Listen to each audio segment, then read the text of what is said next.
Ilagay ko na po siya. Yan ang ating sotanghon. Yan na ang ating sotanghon. Ayan na po siya. Yan po. Halo lang po ng halo.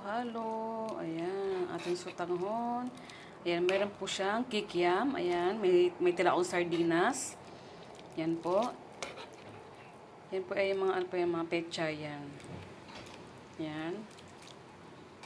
Yan po ang ating ulam. Ayan. Ayan na nga po ang dahon ng pechay. Ayan. Nilagay ko na po siya. Ayan. Hintayin na lang po natin kumulo. Ayan. Ayan ang ating pechay. Ayan na ang ating gulay.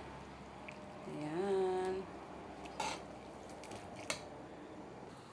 Ayan na nga po. Tapos na po magluto. Ayan na po. Luto na ang ating sotanghon na may sardinas, kikiam. Ayan.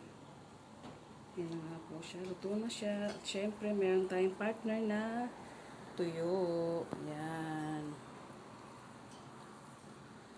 Ayan po ang ating ulam. Ayan na po. Thanks for watching.